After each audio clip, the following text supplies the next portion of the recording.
lived up to my expectations and some. I feel like the pictures that I've seen on Google doesn't really do it justice. The first impression was almost the best thing about it. But from a distance, it is like crazy impressive. Because you come around like this sort of big, they've got like a big moat or lake thing or something. And you get into Angkor Wat and you're literally walking on like a stone walkway, right? And it's massive. So I'm thinking this is like Angkor Wat, but that's just like the first, we're just walking through the first entrance. And we get through there and it was just like, boom. The sunrise over Angkor Wat is pretty awesome. I mean, you have to get up pretty early, but yeah, I mean, one of the things you have to do basically. It began as a Hindu temple, and then when the region turned to Buddhism, became a Buddhist temple. So basically there's loads of pictures of Vishnu just knocking about, like attacking demons or riding on horses and things. And it took, I think, it didn't take very long to build, because basically everyone in Cambodia did it. Like everyone was given like a couple of days off to come and like build a bit of Angkor Wat. I never knew the scale that these temples are on. In the guidebook, it's just a page.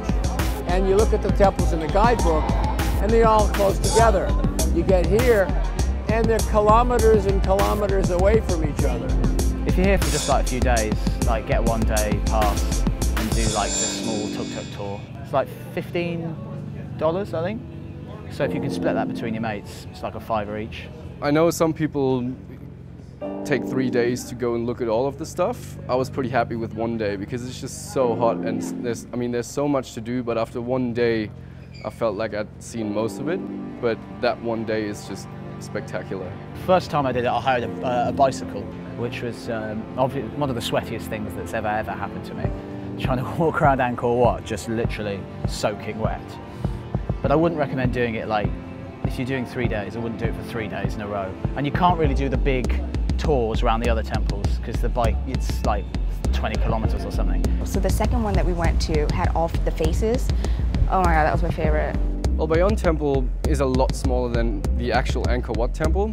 I found it to be more impressive though, because it was just more detailed and it looked more like a rune or like a massive puzzle for that matter. Because they were so high up, but I want to say they're about like 10 feet in height, 10 or 15 feet in height, and they're all over the temple. I mean, like this is a massive temple. It's like the faces are all over the place.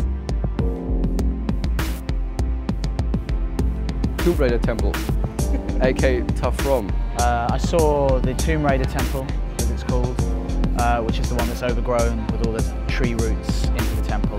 And that was kind of cool, because rather than that just being like a temple, it felt like you could explore. Just like the Bayon Temple, it was more exploring, even more exploring than the first ones. And it's just like, visually my personal highlight of the day, except for the sunrise obviously, was the roots of the big trees that had, you know, grown over the old stones and just into the rocks, basically, driving them apart. That was pretty cool.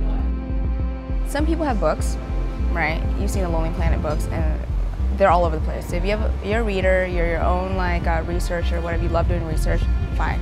If you're lazy, like me, I should have hired a tour guide. So when like the big tour groups come past, it can be, yeah, sort of, because part of the sort of the thing is you want to feel like you're exploring it, finding out for the first time, not that you're just sort of in sort of a glorified massive museum. So you can, if you go and see Angkor Wat at sunrise, once you've seen it, you can pretty much rush into Angkor Wat, and Angkor Wat is fairly empty, which is nice, because I think the tour groups go back and have breakfast or something. Like, you're never by yourself, but you're never going to be by yourself. It's the biggest thing in Cambodia.